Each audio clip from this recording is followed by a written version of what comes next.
Bienvenue dans cette première édition du Beurre dans les épinards, une émission qui met à l'honneur nos clients.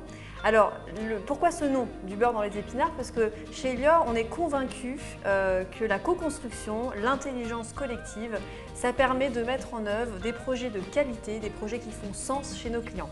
Dans chaque émission, nous mettrons en valeur un trio gagnant, notre client bien évidemment, un partenaire et une expertise Elior. Alors aujourd'hui, on est très fiers de mettre en valeur notre client La Maïf et plus particulièrement notre client Yann Fromanger. Alors si je devais vous le présenter brièvement, Yann Fromanger est un homme ouvert, qui connaît parfaitement notre métier, qui est pragmatique et qui a vraiment pour mission première de mettre en valeur, de mettre en œuvre des projets de restauration vertueux et responsables. Alors ça tombe bien, puisque finalement on a les mêmes moteurs, on a les mêmes valeurs. Alors je ne vous représente pas La Maïf, mais c'est quand même important de remettre en lumière cette entreprise qui est une entreprise éthique, responsable et engagée, qui a trois valeurs très fortes et qui fait résonance chez Elior, qui est la solidarité, l'efficacité et la confiance. Pour revenir en quelques mots sur notre partenariat avec La Maïf, aujourd'hui on a l'honneur de gérer 4 restaurants, un à Paris, Versailles, Rennes et Aix-en-Provence. Ce sont des petits restaurants coquets, en très bon état, où nos équipes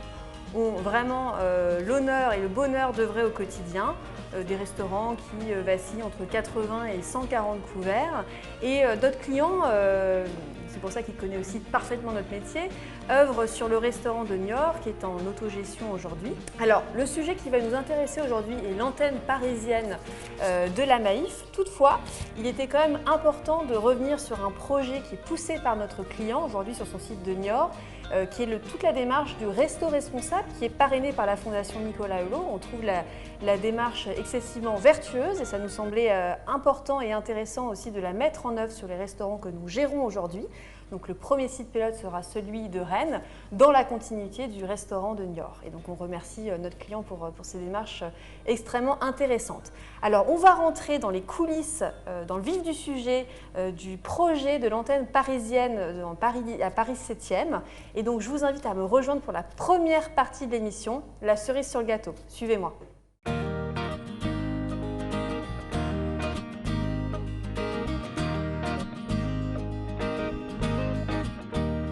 Alors, bienvenue sur la rubrique La cerise sur le gâteau.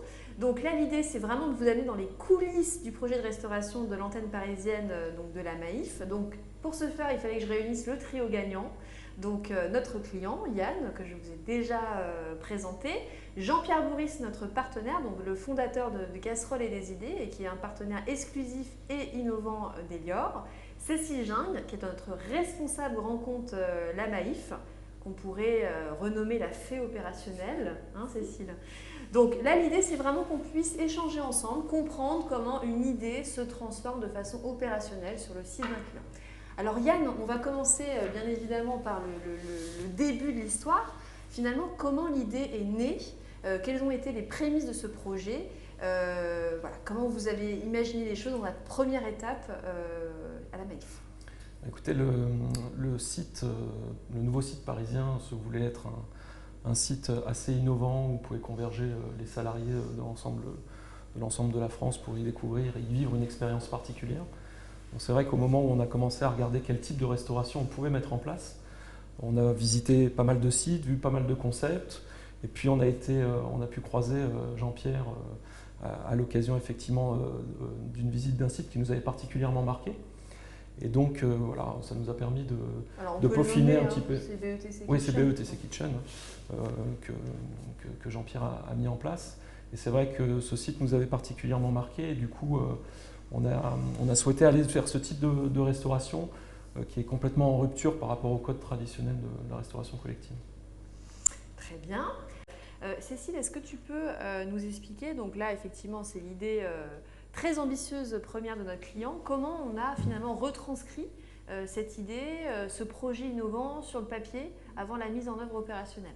Alors comme l'a dit Yann, effectivement, l'idée c'était vraiment d'inscrire la restauration comme un élément clé du succès de ce déménagement vers le site emblématique du 156 rue de l'Université à Paris. C'était un site à part, sur mesure, innovant, qui se voulait, on va dire, convivial, feutré, mais aussi technologique. Et l'idée, c'était qu'on puisse retranscrire tout ça à travers le concept de restauration qu'on allait mettre en place.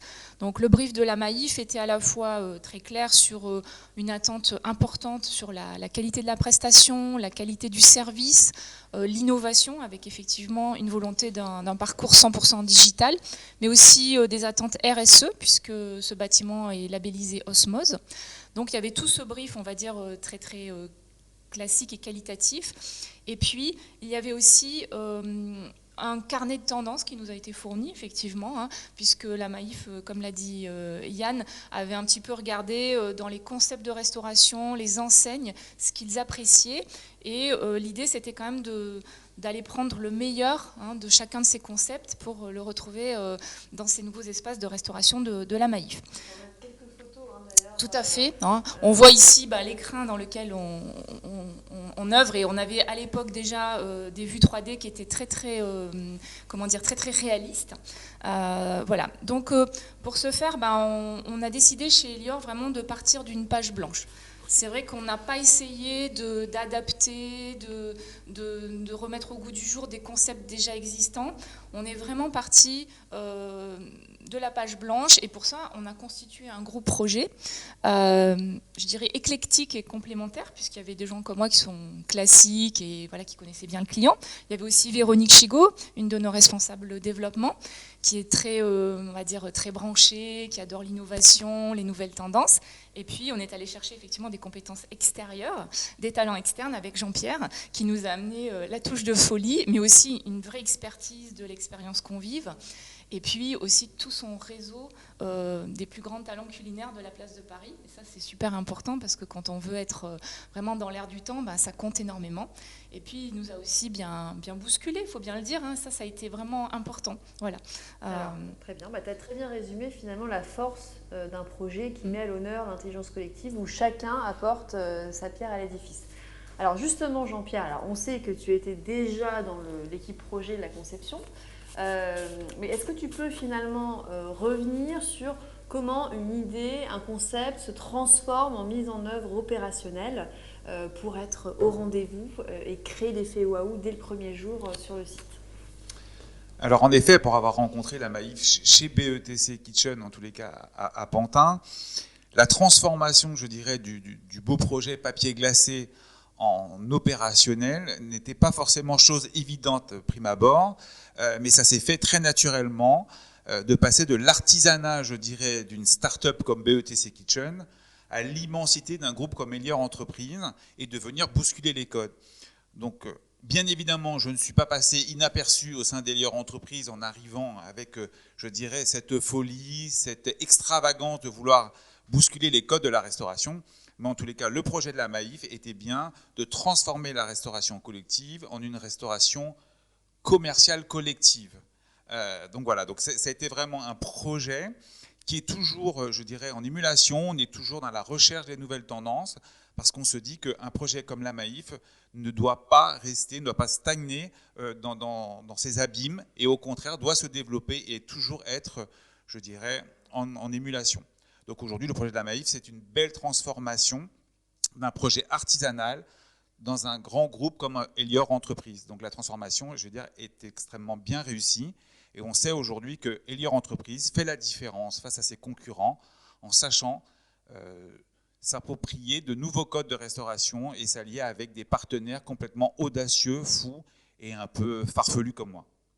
Merci Jean-Pierre. Alors c'est vrai qu'effectivement, on souhaite vraiment être un groupe agile, et c'est vrai que de s'associer comme des partenaires comme tu fais partie aujourd'hui, c'est important pour pouvoir justement casser les codes de la restauration telle qu'on l'a toujours connue, et puis aussi d'être drivé finalement par des clients aussi qui sont innovants et qui amènent les tendances avant même que ces tendances existent. Alors j'avais quand même une question bonus, Yann.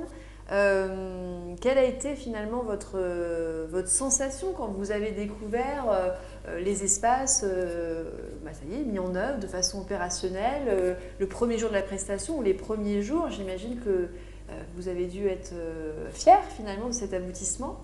Comment vous avez vécu les choses, vous, en tant que client? Les premières impressions, c'est effectivement l'excitation des premiers jours, parce que tout devient réalité, et puis bon, il y a toujours le stress de l'ouverture, donc tout ça est un mélange assez sympa en fait, pour une ouverture de site. Ce qui m'a beaucoup surpris, c'est la conformité de la réalité avec le projet qui avait été présenté. Et ça, c'était très agréable, parce que souvent on est un peu en décalage par rapport à ce qui est vendu. Et là, effectivement, ce qui a été livré en termes de prestations, d'environnement, d'atmosphère, était vraiment conforme au travail qui a été fait au niveau de la proposition commerciale. Et donc ça, c'était vraiment un bel aboutissement.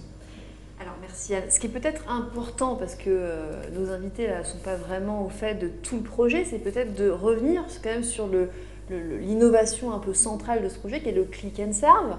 Alors on a une petite vidéo qu'on diffusera en parallèle pour comprendre le système, mais ça fait partie quand même d'un nouvel usage, et ça a été le point aussi moteur, clé de ce projet. Peut-être que ce serait bien de revenir un peu sur cette innovation qu'a porté finalement le projet de la Maïf sur l'antenne parisienne.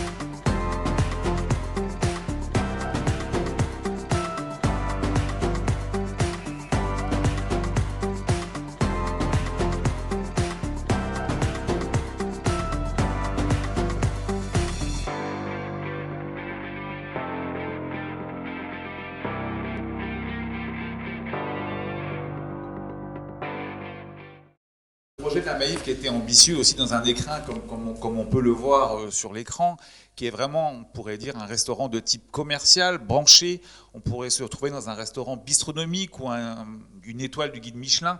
Donc c'était vraiment très important d'adapter l'offre et aussi les modes de servuction par rapport à l'écrin qui nous était donné. Et cet écrin étant vraiment important, avec toute sa place au cœur du projet, nous avons décidé de faire du service à table. Alors vous allez me dire, le service à table aujourd'hui c'est commun, quand on va au restaurant on est servi à table. En restauration collective nous en sommes encore avec des irritants, avec des contraintes, avec le plateau dans un grand nombre de cas. Et cela était hors de question sur le projet de la Maïf, en tous les cas pour le 156. Donc le service à table c'est assez simple, une application, un menu avec une carte courte, 3 entrées, 3 plats, 3 desserts, qui change au jour le jour. On peut choisir via son application son entrée, son plat, son dessert, ou 2 entrées et un dessert, ou un plat, un dessert.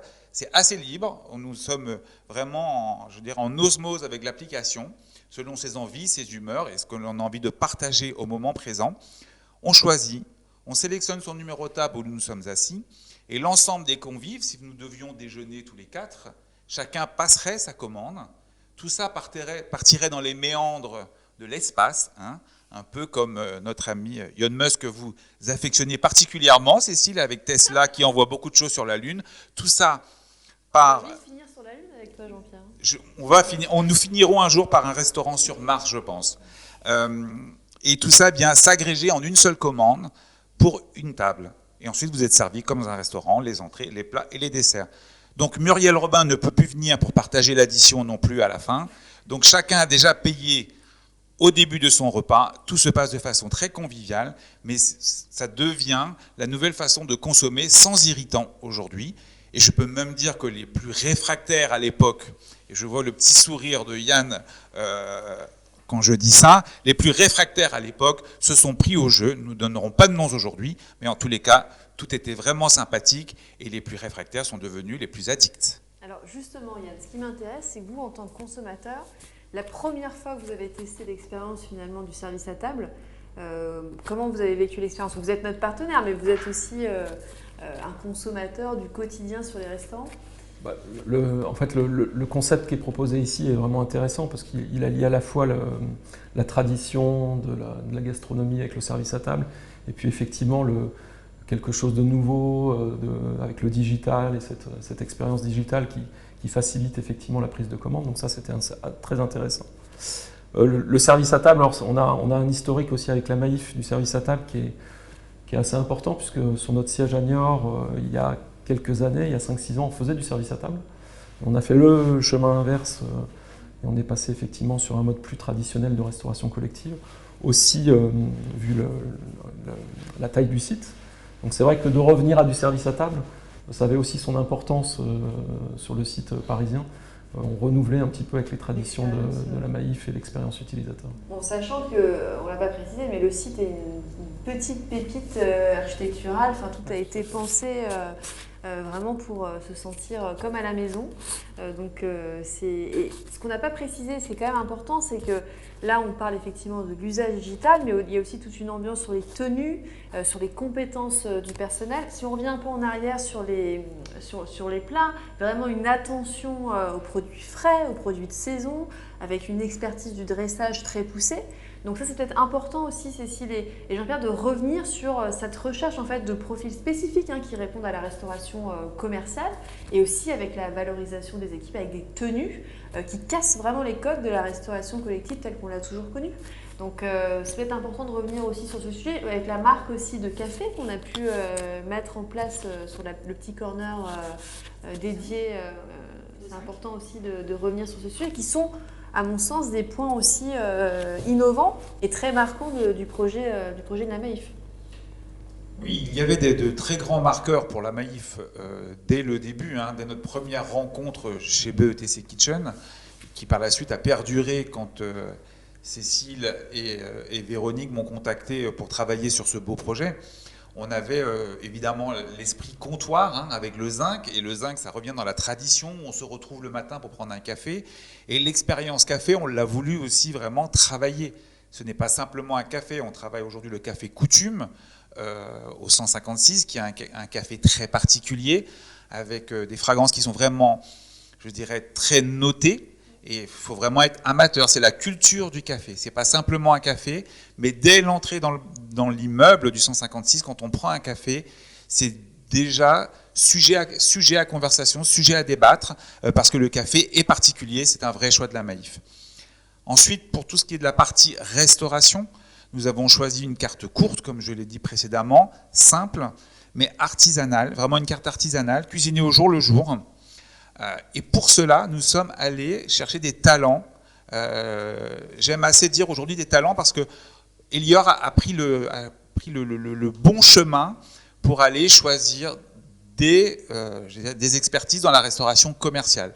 Donc il y a un vrai chef cuisinier de la restauration commerciale, un chef pâtissier, voilà. Il y a vraiment des expertises au cœur de la Maïf qui ne viennent pas forcément de la restauration collective. Alors, aucun dénigrement pour la restauration collective, mais pour ce projet, nous sommes allés chercher les bonnes personnes, les bonnes expertises pour un rendu qui soit, je dirais, stricto sensu le dossier papier. Et je pense que c'était important. Et aujourd'hui, en restauration collective, on fait aussi de très belles choses chez Elior, mais pour ce projet précis, il fallait un casting précis. Et là, justement, l'agilité, je dirais, d'Elior Entreprise, c'est de choisir les bonnes personnes, les bons profils pour les bons projets. Merci Jean-Pierre. Alors, on n'a pas fini, on va terminer, on va continuer avec une autre rubrique qui s'appelle C'est gratiné. Et je vous promets que ça va être gratiné. En tout cas, merci à tous les trois. Donc, ce qui est quand même important de conclure pour cette partie, c'est que on est vraiment dans une dynamique aujourd'hui où les frontières entre la restauration collective et la restauration commerciale sont vraiment en train de finalement tomber.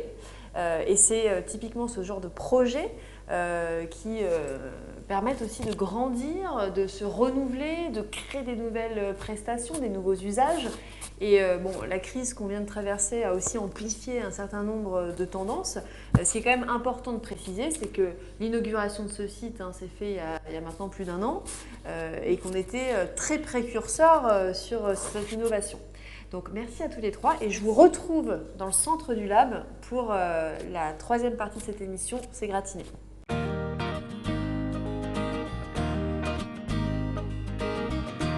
Alors, bienvenue dans la troisième partie de l'émission C'est gratiné. Alors là, je vais m'en donner à cœur joie. Je vais cuisiner nos invités pour tracer leur profil consommateur, le rapport qu'ils ont avec la pause déjeuner au sein de nos restaurants d'entreprise. Donc, on va leur poser 10 questions auxquelles ils vont bien sûr se prêter au jeu. Laurine, qui est en régie, va calculer, opérer pour bien tracer leur profil et on leur soumettra 2 petites questions bonus ouvertes le temps que les résultats tombent. Alors, c'est parti pour les questions. Première question.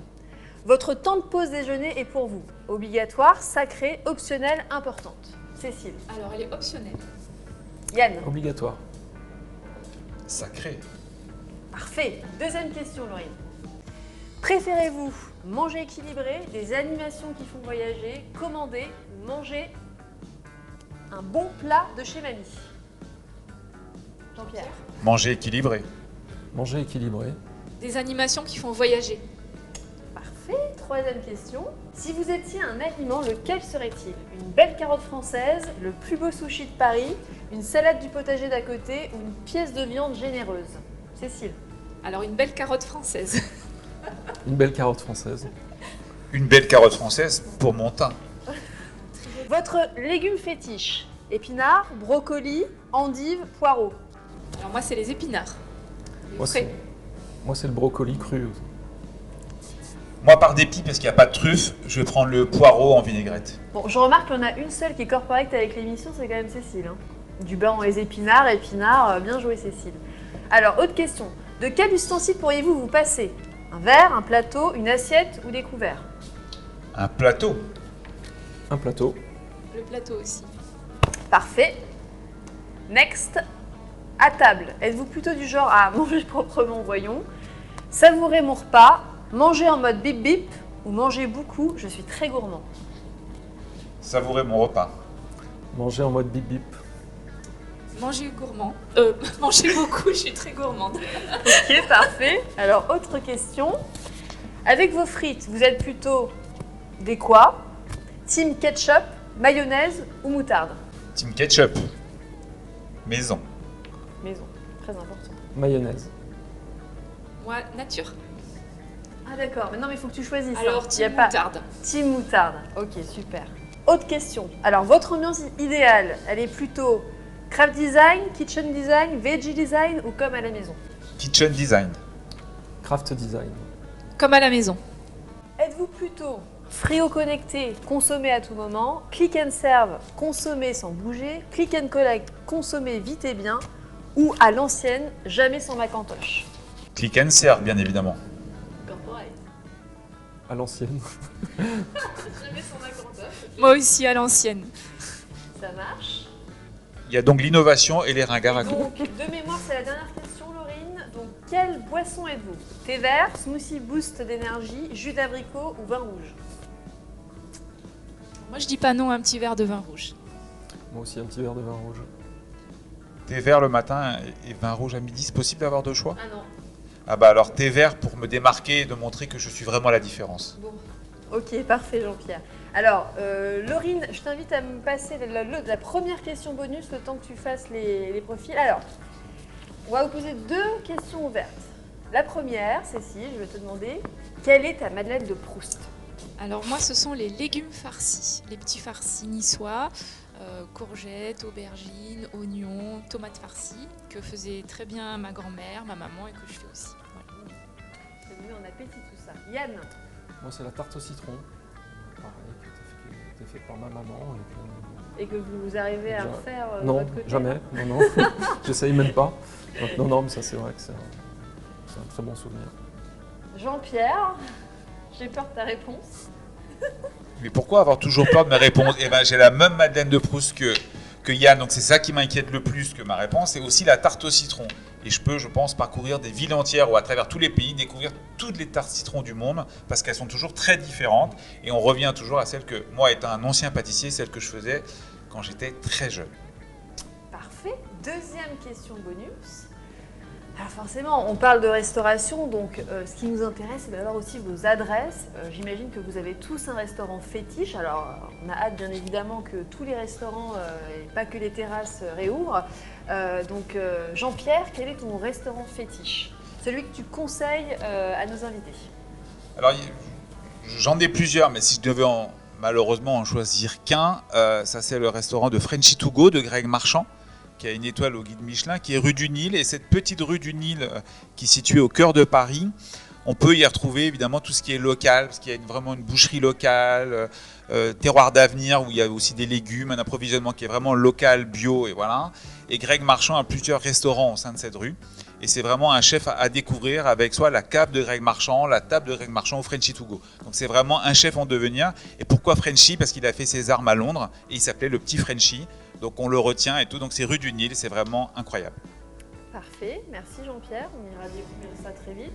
Alors, n'étant plus parisien, je vais essayer de retrouver dans mes souvenirs un restaurant, il y a en tout cas un qui me revient assez vite quand j'étais sur Paris, c'est le Vieux Comptoir à Paris, dans le 1er arrondissement. Voilà, c'est un restaurant où j'allais très souvent, qui fait des plats cuisinés vraiment exceptionnels. Bistrot, ambiance bistrot, bistronomie, donc Vieux Comptoir. Vous avez la tarte au citron ? Il n'y avait pas forcément de la tarte au citron, plutôt du pain perdu, ce genre de choses, mais c'était aussi très très bien. Je voulais mettre à l'honneur un restaurant de la région où je vis, qui est la région bordelaise. Alors c'est un restaurant qui est situé sur le bassin d'Arcachon à Arès, qui s'appelle Ona, ça veut dire origine non animale. Et c'est le premier restaurant vegan qui vient d'être étoilé cette année. La chef s'appelle Claire Vallée. Et même si moi personnellement je ne suis ni végétarienne ni végane, ça a été une très très belle découverte. Et voilà, je voulais saluer ce petit restaurant qui est vraiment à découvrir. Donc si vous passez sur le bassin cet été, n'hésitez pas à aller chez Ona. On mettra les coordonnées à la fin de l'émission Tout à fait. Des 3 adresses fétiches de nos invités. Alors Laurine, je vais t'inviter à me rejoindre pour avoir les résultats, qu'on puisse lire quand même les profils de consommateurs de nos invités. Ah, on a 3 profils différents, donc c'est intéressant. Alors, on va quand même commencer par notre client, hein, on est quand même corporate chez Yann. Alors, Yann, vous êtes gastronome, le profil gastronome. Donc, pour vous, pas question de sauter la pause déjeuner, synonyme de performance au travail ou de se contenter d'un sandwich. Aficionados du restaurant d'entreprise, vous êtes un contributeur de qualité de vie au travail. Jusque-là, c'est cohérent. Vous refusez de vous presser, tant pour choisir votre menu que pour déguster votre repas. Pour vous, tout est dans le détail. Un plat bien présenté et de qualité, des produits de saison, frais et locaux, dans un cadre propice à la détente. Vous êtes un épicurien né. Franchement, on n'aurait pas pu rêver mieux. Il n'y a pas de triche en plus, hein, dans un monde, c'est... Alors, Jean-Pierre, ça ne m'étonne pas de toi non plus. En fait, c'est très cohérent, les 3 profils, hein. Hédoniste, tu es Jean-Pierre. La pause déjeuner pour vous, c'est sacré. Pas question de la sacrifier. Vous pouvez y consacrer parfois 1 heure. C'est l'occasion de recharger ses batteries en partageant quelques fous rires entre collègues. Ça, pour nous faire rire, tu nous fais bien rire. Le restaurant d'entreprise vous offre un meilleur rapport qualité-prix, mais vous en attendez bien plus. Vous le voulez chaleureux, convivial et humain. Aménagé pour favoriser les échanges entre collègues. Vos indispensables sont des plats du terroir ou des plats qui viennent rythmer les moments phares de l'année. Vous rêvez de mise en scène extraordinaire et de découvertes gustatives qui viendront pimenter votre quotidien. Vous êtes le meilleur ambassadeur de la restauration dans votre entreprise. Est-ce que vous y retrouvez dans vos profils jusqu'à présent? Parfait, j'ai limite la sensation que ça a déjà été écrit d'avance, n'est-ce pas Yann? Ouais, Pas du moi tout, aussi. pas du Moi tout. je pense qu'il y a quelque chose derrière tout Pas ça. du tout, il n'y a aucune triche. Alors Cécile, elle est pragmatique, Cécile. Ce que vous recherchez avant tout à la pause déjeuner, c'est de faire un repas complet au meilleur prix. Le restaurant d'entreprise est le lieu le mieux adapté à vos attentes. Pour ne pas trop dépenser ni passer trop de temps à table, la pause déjeuner n'est pour vous pas centrale. C'est avant tout l'occasion de retrouver, parmi une offre variée, vos plats préférés. Vous êtes peu sensible à l'équilibre alimentaire, bon ça c'est pas complètement en phase. Bon, il faudra peut-être revoir un peu les... Mais aimez de façon assumée les plats du terroir et la street food. Vous êtes parfaitement en accord avec votre esprit pratique. Voilà, donc je vous remercie. Je pense que c'est... Bon, il y a peut-être des petites choses pour Cécile, l'équilibre alimentaire, voilà, pas en phase, mais je trouve quand même que les profils sont assez en phase avec chacun de vos profils. Donc merci à tous les 3. Merci. Merci d'avoir partagé cette première émission du beurre dans les épinards. Et puis, à très bientôt.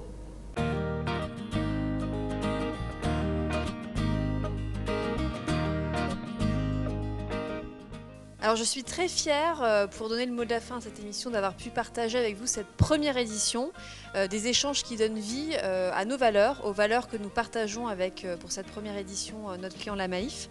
Alors tout d'abord la confiance qui est donnée par notre client et nos partenaires, qui est le début de tout commencement d'un projet. Donc la confiance, c'est bien évidemment indispensable à l'aboutissement d'un projet et d'un partenariat. L'efficacité aussi, pour pouvoir mettre en œuvre l'idée de façon opérationnelle et surtout tenir nos engagements. Et puis la solidarité, être un restaurateur responsable, en étant porté pour le bien-être de nos convives, mais avec des choix aussi opérés bons pour la planète, bons pour la santé. Alors, je tenais à remercier particulièrement les équipes opérationnelles Elior qui œuvrent au quotidien pour parfaire les engagements de la prestation de restauration sur le site de la Maïf. Donc Pierre-Jean, notre directeur régional, Melvin, notre responsable de secteur, et Marine, notre directrice de site, ainsi que toutes les équipes, nos chefs qui œuvrent sur le site pour satisfaire au quotidien nos clients. Merci à tous et à très bientôt pour un prochain épisode du beurre dans les épinards.